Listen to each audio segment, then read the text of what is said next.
পাশাপাশি যে খবরে নজর রাখবো, ধর্ষণের অভিযোগের তদন্তে গিয়ে আক্রান্ত পুলিশ, অভিযুক্ত ও তার সঙ্গীদের হাতে আক্রান্ত হয় পুলিশ। হাসনাবাদ থানার পুলিশ ইনচার্জ সহ 9 জন আক্রান্ত। বসিরহাটের খড়গপুরের ঘটনার পর থেকেই পলাতক অভিযুক্ত। ধর্ষণের অভিযোগের তদন্তে গিয়ে আক্রান্ত পুলিশ। আপনাদের জানিয়ে রাখবো, আক্রান্ত পুলিশ, অভিযুক্ত ও তার সঙ্গীদের হাতে আক্রান্ত পুলিশ। হাসনাবাদ থানার পুলিশ ইনচার্জ সহ 9 জন আক্রান্ত হয়েছেন। বসিরহাটের খড়গপুরের ঘটনার পর থেকেই পলাতক অভিযুক্ত।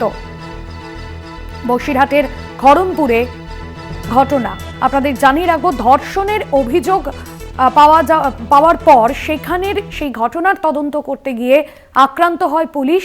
অভিযুক্ত ও তার সঙ্গীদের হাতে আক্রান্ত হতে হয় পুলিশকে। হাসনাবাদ থানার পুলিশ ইনচার্জ সহ 9 জন আক্রান্ত। বসিরহাটের ঘটনার পর থেকেই পলাতক অভিযুক্ত। সঞ্জিত চক্রবর্তী রয়েছেন ফোন লাইনে। সঞ্জিত, ধর্ষণের ঘটনার অভিযোগ পেয়ে ঘটনাস্থলে যায় পুলিশ এবং সেখানে অভিযুক্ত তারপর থেকে পলাতক এবং পুলিশকেও আক্রান্ত হতে হয়। ঠিক কি ঘটনা ঘটেছিল, কি অভিযোগ সামনে আসছে?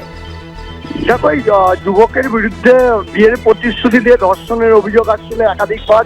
সেই অভিযোগের ভিত্তিতে নিশ্চিত মহিলা যে উত্তর 24 পরগনার যে হাসনাবাদ থানা রয়েছে, তারা আউটপোস্ট বেবিয়াতে অভিযোগ করে। সেই অভিযোগের ভিত্তিতে ভোররাতে একদল পুলিশ যায়, সেখানকার ভারপ্রাপ্ত ইনচার্জ ছিল সহ 9 জন পুলিশ অফিসার তদন্তে যায়। তদন্ত করতে গিয়ে অর্থাৎ দেখতে যায়, সেই সময় অতর্কিত পুলিশের ওপর হামলা চালায়। রীতিমতো 9 জন পুলিশ কর্মী কিন্তু জখম হয়েছে। তার মধ্যে একজন ভারপ্রাপ্ত আধিকারিক আছে এবং তাদেরকে উদ্ধার করে প্রথমে নিয়ে আসা হয় বেবিয়া আউটপোস্টে, তারপর টাকি গ্রামীণ হাসপাতালে ভর্তি করা হয়। প্রায় 3 ঘন্টা তাদেরকে অবজারভেশনে রাখার পরে তাদেরকে আবার ছেড়ে দেওয়া হয়। কিন্তু ইতিমধ্যে প্রশ্ন উঠেছে, এই যার বিরুদ্ধে ধর্ষণের অভিযোগ করেছে এই রাকেশ শেখ, তারপর থেকে সে পলাতক। এখন এর বিরুদ্ধে নির্দিষ্টভাবে অভিযোগের ভিত্তিতেই কিন্তু পুলিশ তদন্ত করতে গিয়েছিল। অর্থাৎ সেখানে তদন্তে গিয়ে অভিযোগের ভিত্তিতে অর্থাৎ নির্যাতিতার অভিযোগের ভিত্তিতে তদন্তে গিয়ে আক্রান্ত হয়েছে সেই পরিবারে, অর্থাৎ যার বিরুদ্ধে অভিযোগটা তার এবং গ্রামবাসীদের হাতে।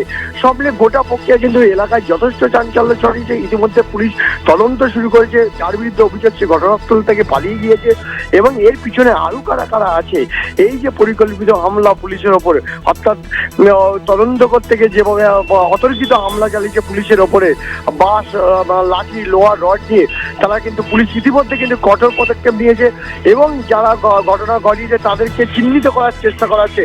যেহেতু রাতের অন্ধকারে ঘটনা ঘটেছে, কারা কতজন ছিল, নির্দিষ্টভাবে কজন এসেছিল, পরিকল্পিত হামলা, এটা পুরোটাই পুলিশ চিহ্নিত করছে।